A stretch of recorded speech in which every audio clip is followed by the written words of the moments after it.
الله دې جانبه د تاسو د پاره استاد یم او پیغمبر یم صلی الله علیه وسلم. ملأ اعلی د ترمذی شریف حدیث دی. ترمذی شریف د دواړو جهانو سردار حضرت رسول الله صلی الله علیه وسلم مبارک فرمای چې الله تعالی راځنی پختنه وکړه. الله پاک فرمایل اے محبوبہ ما خو تعالی علم در کړو دا ملأ اعلی دا اوچت فرشتے خپل منځ کې په څه باندې سره باس کی نو الله تبارک وتعالى دلا خو علم ورکړی او ځکه دا سورۃ سواد خو مکی سورۃ دی کنه. مدینه شریفه کې په د باندې ډیره فراخي د علم راغله ډیره فراخي. نو دای مبارک ورته فرمایي چې ملأ اعلی وغه اوچت فرشتے په دوه شینو باندې باس کی چې یو د کفارات او بل دی درجات. کفارات چې په څه باندې د بنده ګناه معاف کیږي په دا خبره باندې باس کی او دویم دی درجات چې درجه په څه بلندېږي. نو چې الله تعالی راته فرمایل چې ها تفصیل په وکړه ته جما ورته چې کفارات باندې داسې بحث کی چې دوی سره یې چیرې کوم یو انسان جمعات لا زی جاملتی په دې قدمونو باندې رب ذوالجلال دته ګناهونه معاف کړي. یو کفاره شو. دویمه کفاره دا شو چې سره د تکلیف دای مکمل او په صحیح طریقه باندې اودس کی.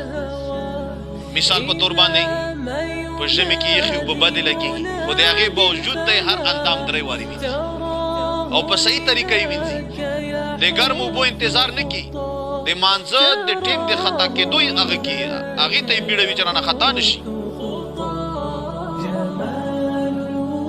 نو او داس کول په صحیح طریقه باندې په دې باندې الله تعالی ګناهونه معاف کوي. دا ګوره فرشتي خپل منځ کې سره باس کی.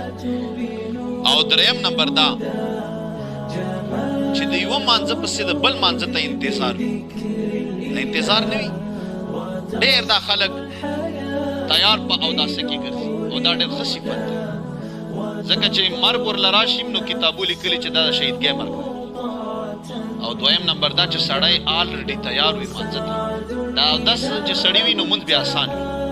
فکر هم دی که نه دا خبره مفتاح الصلاة الوضوء مفتاح الصلاة.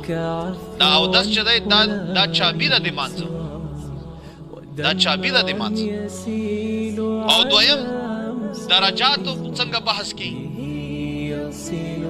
درجاتو باندې داسې بحث کی چې یې چې څوک چې په سلام اچي افشاء السلام کوي سلام خوري سلام اچي الله تعالی دغه سلام پاچولو باندې بنده درجه بلند کوي. او دویم دا چې څوک وګوله مړې ورکوي اطعام الطعام کی خلق له خوراک ورکوي. اطعام الطعام کی د خوراک ورکړه کی. او دریم نمبر دا چې د شپې مونږ کې او خلک دی دا هغه شی نه دی فرشتي خپل منځ کې سره یي چې په دغه باندې د انسان درجه بلند کی. واغوي ته اندازه ځکه لګي چې په ټول ترتیب هم دغه دی د انسان پروګرام په ټول د فرشتي په لاس کې الله تعالی په مقرر کړی چې ته کرام الکاتبین شې او ته د حفاظت والا شې او ته استغفار ولې او ته بل تیار اعمال ویني چې پاس کیږي اسمان ته. نو نبی پاک علیہ السلام فرمایي چې ما الله تعالی ته فرمایل چې دا فرشته بحث کوي په کفاراتو کې او په درجاتو کې.